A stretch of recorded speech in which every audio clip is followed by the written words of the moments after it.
Yo, what is going on, everybody? It is your boy Sonny here, coming at you guys with another Neverwinter video. And by the title and thumbnail, you know why you clicked on. But we have some big changes coming to Avernus. So let's just jump into it. Class balances are always good. Well, they can be good, but let's just hopefully they're good, right? With the battle for Avernus looming and the fate of the following teetering, we wanted to prepare our classes with a focus on equalizing the field for our damage roll Paragon paths. The primary goal was to review the Paragon paths, focus on damage, and provide at least one competitive alternative for each class. To do this, we need to bring up the lowest performing classes.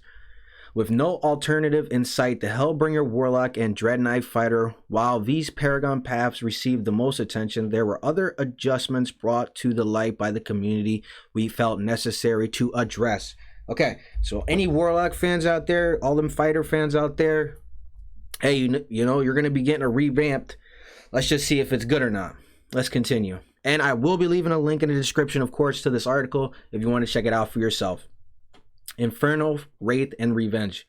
Fight fire with fire as the Hellbringer Warlock. The Hellbringer Warlock received magnitude increases to most of their powers, as well as updates to their feats. Deal double damage on the first hit of Soul Scorch with double Soul Scorch, or quickly stack Soul Investor with the power of the 9 hells, which allows more powers to conjure soul puppets.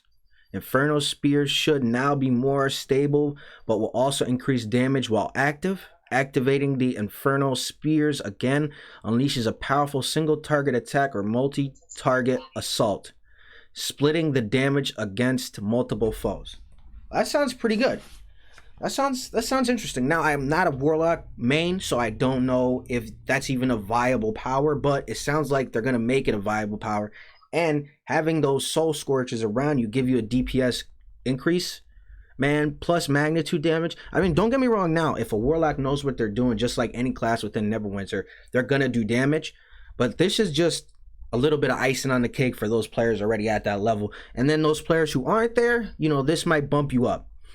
And here we go. The Dread Knight Fighter also comes prepared to storm the trenches of Avernus with magnitude increases to most of their powers. The Dreadnought continues to be steady powerhouse with an onslaught of at-wills while weaving in strong encounter powers.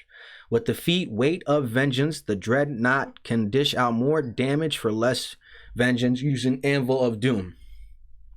Not bad, right? So any fighters out there, let me know. Any Warlocks out there, let me know about these changes right now. And then any fighters out there, let me know how you feel about this one. And we're just going to go ahead and read these two little articles here. Race against the Infernal War Machines. Since the Barbarian was mostly vacant in the last round of magnitude adjustments. Whoa, hey now. What? What? The Barbarian is getting his own article? Let's get it. We wanted to revive a little more of what the community wanted. Rage generation is now slightly faster, providing the Barbarian with the means to relentlessly assault their foes. Now, that is a good thing, because you get back your determination pretty fast, and getting it back even faster now, it's just icing on the cake. The Blade Master comes prepared with magnitude adjustments to their single target encounter powers, Frenzy and Bloodletter, the latter of which is the furthest enhanced with a shorter cooldown in the feat Bloodspiller. Wow. Wow, wow, wow. Wow. Okay, I mean, Frenzy, Bloodletter, and Bloodspiller? What is that? The latter of which... the feat Bloodspiller. Brass Strike did not fit in anywhere when compared to Relentless Slash, obviously, so we received shorter cast times to make it better suited against single targets to better hold enemy emitted. The Sentinel received shorter cast time on some of the more important threatening powers. The new feat Rage and Rally allows the Sentinel to generate more threat for the duration of Unstoppable, while also restoring a portion of stamina upon exiting Unstoppable. Wow. Wow, wow, wow, wow, wow. These changes right now, like, these are pretty big changes for the Barbarian. I don't play Warlock and Fighter enough to know, but I know damn well that these fighter changes are pretty decent. They're pretty decent. More damage on Frenzy, that's one of our encounters. More damage on Bloodletter, that's one of our encounters. More magnitude, you know, Relentless Slash is still going to be probably best in slot, but they did upgrade brass strike again from previously. So we're seeing progression here, guys. They're listening to our feedback now. They're giving us, you know, maybe not what we want. Genuinely, I think, you know, everybody wants buffs and everybody wants buffs and upgrades to these tunes. Well, here you go, guys. Further beyond, along with the class adjustments made before Module 19, we will also continue to investigate potential improvements we can make or bring to all of our damage and Paragon paths to the same level.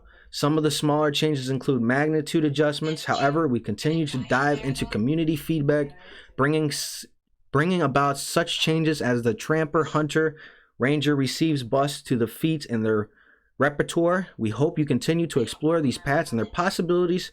Find the means necessary to a fight against the blood war in Avernus. Signed, Joe Leon, System Designers. Well, shout out Joe Leon, bro. Let me give Neverwinter a round of applause real quick, because that is pretty big. Finally, to me, I don't know if the Fighter and Warlock is as big as it is for the Barbarian, but from reading it, it sounds pretty good to me. Let me know down in the comments, guys, what you're going to think about all these changes coming. You think they're going to be good? Do you think they're going to be bad? Hey, who knows? But at the end of the day, I'm actually really excited that Neverwinter is taking the time to make these articles and to take the time to answer the questions we as a community have. It's about time. It's about time. Anyway, guys, this video is going on long enough. It has been your boy Sonny here, and as always, I will check you out on the next adventure. Peace out.